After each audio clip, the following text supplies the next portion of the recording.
Before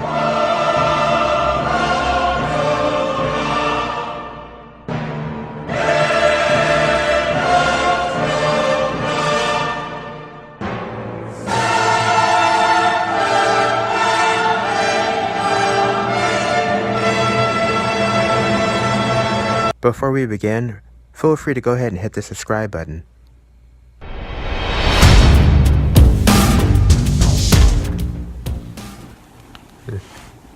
How's it going? Tarik Rever here. I'm really excited about this episode with Dragonball Super episode 103. The 102 that just passed a week before was kind of silly. We were all kind of like waiting to get past it, you know. This one more than made up for it. Just more of a review, and I want to kind of like go over some of the highlights and a couple of theories actually too. Let's see here. So as we know, this sort of like scary Teletubby Brienne, she's fighting Android 17, and and even though everyone's fighting for their own universe and their families and loved ones and everything, and it's all even across the board, they're all there to defend their universe. She makes Android 17 into the bad guy, and he's like, what, But he plays along with it because he's kind of silly sometimes.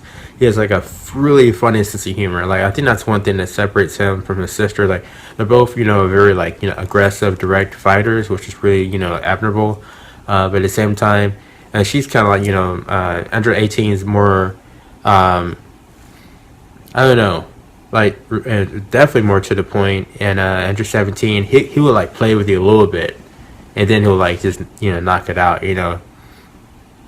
I know the episode week before, this sort of like a cat type fighter from the same universe as Brianna. He like basically saw her as sort of an animal, like she was like one of the animals he protects on the island before, because she's like she fights like an animal. So in a way, he kind of saw her like that.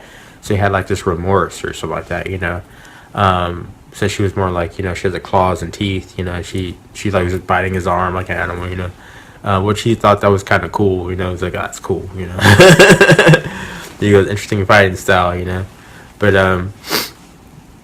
yeah, so surprisingly, the Brienne, she had a lot of power, and of course not a match at Enter 17, but she still has some power, and so that fight went on for a while. I was kind of waiting to get through that one. Really, I was really wanting to see what's going on with Gohan. To me, this was Gohan's like moment here.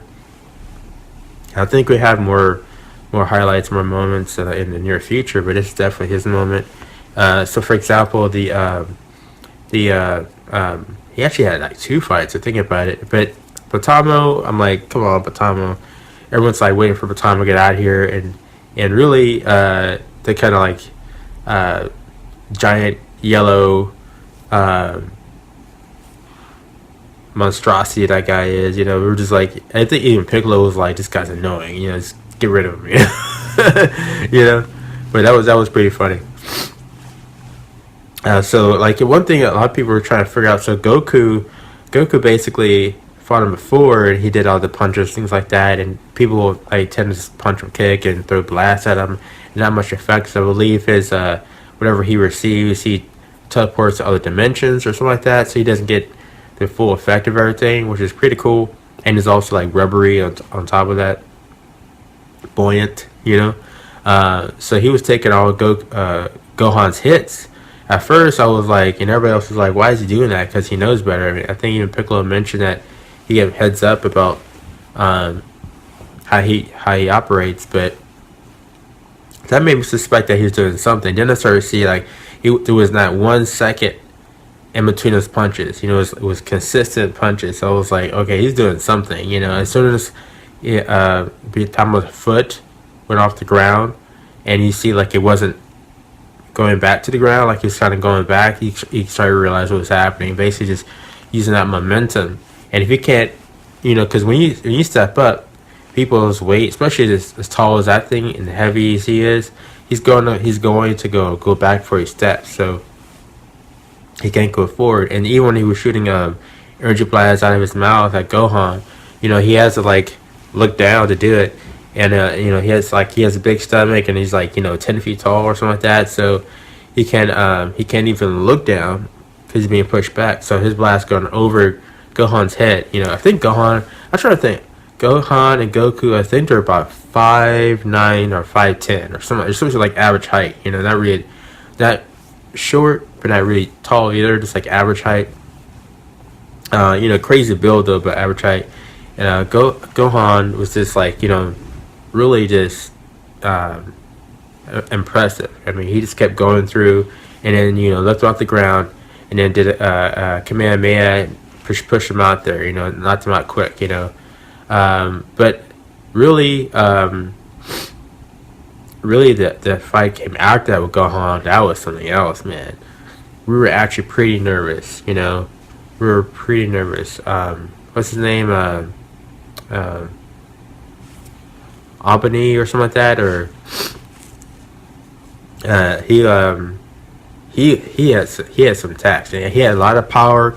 I don't think he was as durable, as strong as Gohan, but he wasn't way far off, So he had some power, but the main thing is that his dodges, and the fact that he can like just sort of mirror or clone himself like 5 or 6 times over, and put his ki or his energy, all his chi, into different versions of himself, so to speak. So Gohan couldn't sense it. Even his eyes closed, he couldn't sense it. So, and Gohan's like really well known for sensing people's energy. Almost like Tien, basically.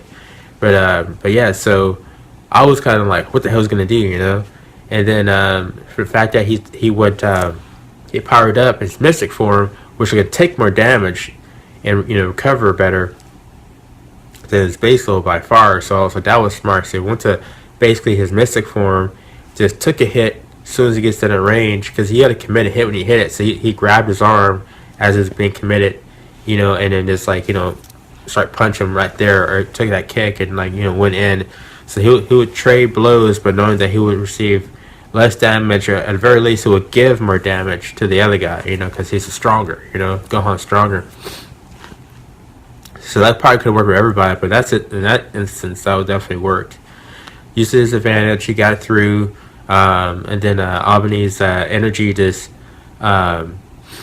his energy just kind of waned, so he couldn't use his special technique at that point, his secret technique. And then basically Gohan got it, So, but for a while there, we were all really nervous, I mean, I really didn't know how much longer Gohan's gonna be in the fight, because I really wanted to be at the end with everybody else. Like, I wanted Gohan, Goku, Hit, Jiren. If Vegeta can do it, that'd be cool too. I mean, if Gohan can do it, I know Vegeta can do it. To me, it's like Goku, Vegeta, Gohan, like in that order, And Gohan and Vegeta are pretty close in a way. I still think Vegeta is still stronger, and he has more tactical knowledge, So those two things are pretty impressive. But Gohan, I still feel like there's something in him. I don't know if it's going to happen in this tournament. I feel like something special is going to happen with him. Like he feels like going this direction of being a mystic is going to lead to something special, more than he already is, I think so too. Of course, you all know that next week's episode, Goku is going to be in the original red-haired version, Super Saiyan God. Should be faster, and that form can freaking regenerate. What the fuck, dude? That's awesome. That form can regenerate, which the blue-haired version, Super Saiyan God Blue, doesn't do. It has a lot more power, stronger. But the pressure, you get close to that field, the pressure is too much, and you can't keep it that long. But I think that form can keep much longer and regenerate, so that's really cool. Hopefully, you can just use that form and like just excel beyond it somehow. I don't know, and it'd be even stronger than Super Saiyan God Blue, but we'll see. Okay, so but ultimately, my whole thing is this: it's like Piccolo, top notch. Gohan, top notch. Surprises.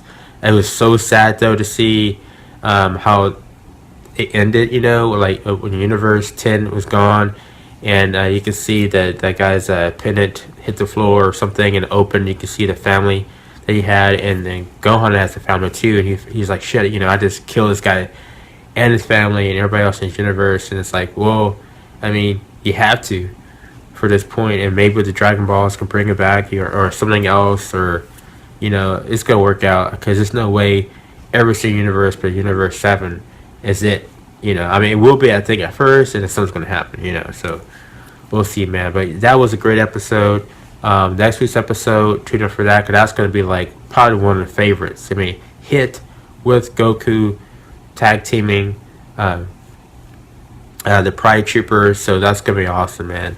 All right, like, share, subscribe. See you next time.